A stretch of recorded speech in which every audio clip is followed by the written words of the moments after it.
Selamat datang di Thinking Room. Oke, gue langsung aja, gue mau nanya ke lu. Kenapa orang Indonesia itu susah banget untuk antri? Halo semua, thank you yang sudah nonton dan subscribe channel YouTube gua. Dan sekarang gua membuka membership. Jadi buat lu yang pengen join jadi member di channel YouTube gua, lu bisa tekan tombol join dan pilih lu mau masuk tier yang mana. Gua ada 3 macam tier. Tier yang pertama adalah rookie, tier yang kedua adalah starter, dan tier yang ketiga adalah superstar. Nah, lu bisa pilih lu lebih cocok yang mana dan juga sesuai dengan budget lu, dan setiap tier ada benefitnya masing-masing. Oke, thank you, dan jangan lupa daftar. Kalau lagi antri di restoran nih, mau ngantri makanan, bisa tiba-tiba ada yang nyelak ke barisan paling depan, bilangnya apa? Mas, Mbak, maaf, saya buru-buru nih. Lah, emang yang lain nggak buru-buru? Atau kalau nggak ada yang main gila aja nih, belaga gila aja nih. Dia seakan-akan maju ke depan dengan alasan mau nanya harga dulu, mau lihat harga dulu, mau cek harga dulu. Tapi abis dia nanya harga, udah dapet harganya, dia nggak balik ke belakang buat ngantri. Di situ aja terus. Atau kalau lagi di jalan raya nih, udah tahu macet, lagi ngantri, mau keluar tol misalnya, terus ada aja, entah bagaimana, ada babinya tuh ada lampu warna biru di depannya, di matanya tuh. Berusaha nyelak, masuk, nggak mau ikut ngantri di belakang. Ya, lagi-lagi alasannya klasik, buru-buru, udah telat nih. Ya semua juga buru-buru cuy, semua juga buru-buru. Gak lu doang yang buru-buru. Kalau lu bilang telat, ya biar nggak telat, lu harusnya pergi lebih pagi. Bukannya nyelak, bukannya malah pakai tato buat nyelak antrian. Tapi pertanyaan balik lagi, kenapa orang Indonesia itu sering banget susah untuk antri? Nah, alasan kenapa orang Indonesia sering susah untuk antri, ternyata itu bukan hanya masalah kebiasaan doang, tapi juga ada faktor dari IQ dan rendahnya kesadaran akan tanggung jawab. Loh, kenapa IQ? Emang apa hubungannya IQ dengan antri? Of course ada banget. Seperti yang kita tahu, menurut penelitian, katanya IQ rata-rata orang Indonesia itu 78. Dan 78 itu berarti below average, di bawah rata-rata.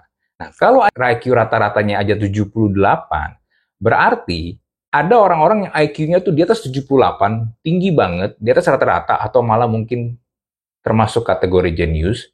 Tapi juga ada banyak orang yang IQ-nya di bawah 78, di bawah rata-rata, bahkan udah masuk ke kategori bego atau bodoh. Mungkin IQ-nya di angka 60-an, atau mungkin bisa aja lebih di bawah. Nah, ketika IQ-nya aja rendah, kemampuan kognitif, kemampuan untuk berpikirnya aja, logika dasarnya aja udah rendah, jangan berharap mereka punya yang namanya EQ, emotional quotient, yang bagus. Boro-boro orang dengan IQ yang di bawah rata-rata itu bisa juga mengelola emosinya dengan baik. Lah, basicnya aja udah gagal gitu. Basicnya aja udah kacau. Jadinya ketika mereka menyelak antrian, ketika mereka nyerobot antrian, ya buat mereka karena IQ-nya di bawah rata-rata, IQ-nya rendah, ya mereka nggak berpikir jauh ke depan ada dampak di lingkungan dia, di orang-orang sekitar dia. Ditambah dengan kesadaran tanggung jawab yang rendah, jadinya banyak orang itu akhirnya cuek sama norma. Yang penting gue selesai, yang penting gue sampai duluan dengan cepat. Jadi manusia-manusia yang susah antri ini jalan kayak pakai kacamata kuda aja nih. Nah, lalu yang berikutnya, kurangnya juga pendidikan tentang disiplin. Nggak bisa dipungkiri sistem pendidikan kita itu lebih mengajarkan tentang bagaimana seorang anak itu cepat bisa baca, bisa nulis, dan bisa berhitung. Tapi tidak diperkenalkan dari kecil, dari usia dini, kalau mereka itu harus belajar yang namanya disiplin. Kalau nggak disiplin ya of course lu telat. Lu udah tahu masuk jam 7, baru bangun setengah 7. Ya udah pasti lu telat. Nah pas udah telat lu buru-buru gedebak-gedebuk, lu nyelak antrian sana-sini. Padahal ketika lu belajar disiplin, ketika lu diajarkan untuk antri dari kecil, lu tuh diajarin untuk sabar. tertib, dan menghormati orang lain. Tapi nilai-nilai ini diabaikan.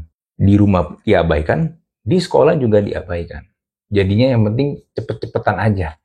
Lalu ada juga mentalitas kalau orang lain bisa, aku juga harus bisa dong.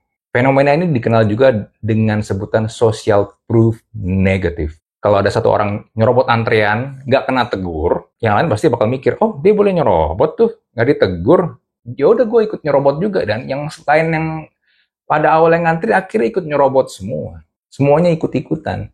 Karena kenapa? Ya, social proof negatif.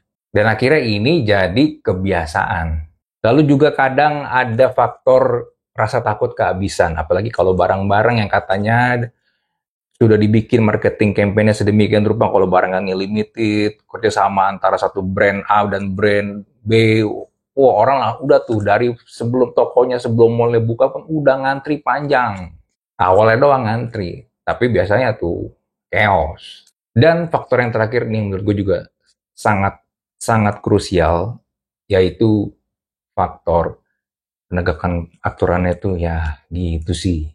Padahal ya kalau penegakan aturannya itu keras ya bener gitu. Kalau kayak misalnya ada mobil nyelak antrian, biasanya kan kalau udah nyelak antrian, contoh kayak misalnya kalau mau keluar tol itu kan biasa tuh garisnya tuh udah nggak putus-putus tuh.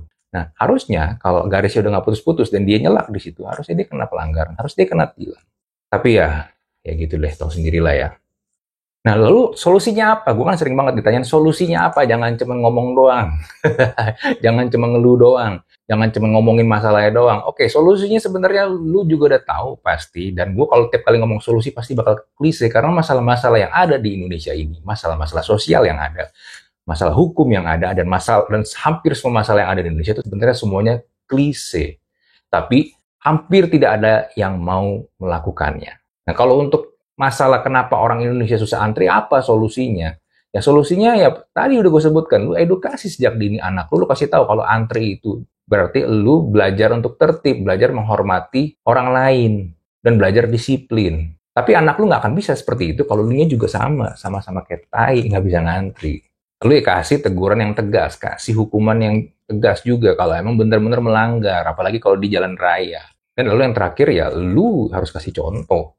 Kalau semua beramai-ramai memberikan contoh yang baik, of course si yang nggak tahu diri ini kan akan malu sendiri juga kalau dia ternyata nggak tahu diri.